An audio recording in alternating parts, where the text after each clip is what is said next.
In this question, we have a light source that emits light at two wavelengths, 480 nanometers and 560 nanometers. The source is used to light a two-slit pattern. The slit spacing, D, is 0.04 millimeters, and the distance between the slits and the screen is 1.2 meters. L is 1.2 meters. So we have two wavelengths of light, 560 is about green, and 460 is the bluish one. And both of these lights are shining on a two-slit pattern with the slit spacing being 0.040 meters, 40 millimeters, at a distance separating screen from slits being equal to 1.2 meters. The first question is, provide the position on the screen, so they're asking us for Y, of the third order principal maximum that we observe if we place a filter that only allows the 480 nanometer wavelength to pass through. So we want the position of on the screen of the third order principal maximum if we only have the 480 nanometer light, if only we have the blue light. So we use the expression for the principal maxima on a screen, and that expression is Y sub n is n lambda L over D. In this case, lambda is 480 nanometers, L is 1.2 meters, and D is also given 0.040 millimeters. And for the third order maximum, we use 3 for n. So we just solve for it. Part B, what is the separation of the fringes in that case? The separation of the fringes, that's like, if I go back here, that's like the distance from the middle of a maximum to a middle of a maximum, or the distance from the middle of a minimum to the middle of a minimum. And that's what we call delta Y, also the width of a fringe. So in this case, we just solve for it. Delta Y is lambda L over D. We know lambda, L, and D. We just solve for it. Now, if you'd like to compare things, to have three fringes, remember if this is my central maximum, 1, 2, 3. So the position of the third fringe should have in it 1, 2, 3 delta Y's. So if you compare the answers, you'll find that this delta Y is actually 3 times. I think I'm having an error somewhere here. Okay, I mistakenly added a 0 to the D here. By adding a 0 to the D here, I got 10 times the delta Y. So delta Y here should be equal to 0.0144. And then when multiply this by 3, we should get this. Y13 should be equal to 3 times delta Y. I will correct that on the online version, but I'm not repeating this recording. This is an opportunity where you saw an error.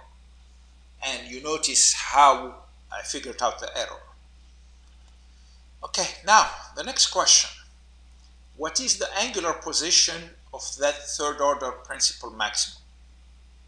Okay, angular position, so it's the same idea, but instead of using the equation that has y's in it, we should use the equation that has the sign in it. D sine of theta sub n is equal to n lambda. And for n equal 3, that goes like this. D sine theta sub 3 is equal to 3 lambda. So we solve for theta sub 3. And we find here at 2.06 degrees. Now, question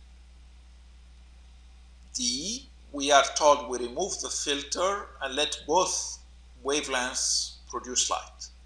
And we are asked, what is the separation on the screen between the third order bright fringes of the two wavelengths?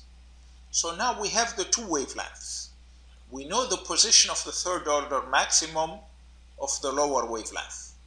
And they are asking us about the separation, what is the separation on the screen between both third order bright fringes. So I need to find y of order 3 for the second wavelength. So I'm going to call that y23. And we solve for it the same way as we solved for the other one, except we use the second wavelength, 500 nanometers. And we find it here as 0.0504 as opposed to this one, 0.0432. Then the separation of the fringes is just the difference of these two, and we take the difference. Part E of the question, what is the separation of the fringes for the second wavelength? In this case, we are asked for delta y for the second wavelength. We just solve for it like we did in part B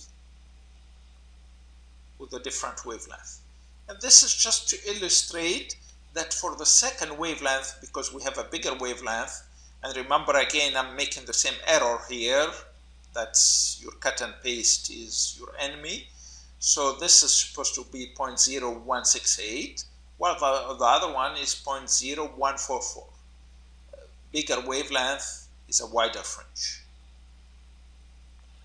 Now, the next question, and that's why we were asked to calculate the width of the fringe in part E, how would the central maximum look?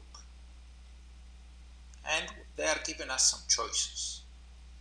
Here we are given the color of the 480 nanometers and the color of the 560. The first picture has the middle as the 480 nanometers with the edges being the 560. The second one, we have the 560 in the middle and then the edges, the 480. The third image, we have a different color. Actually, it is the color that we get by combining the 560 and the 480, with the edges being the 560 nanometers. And the last one is the combined color with the edges being the 480 nanometers.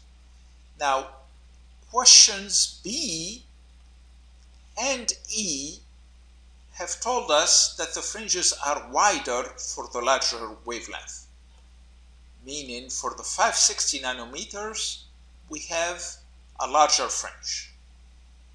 Meaning in the middle, I'm going to have a larger fringe in this color.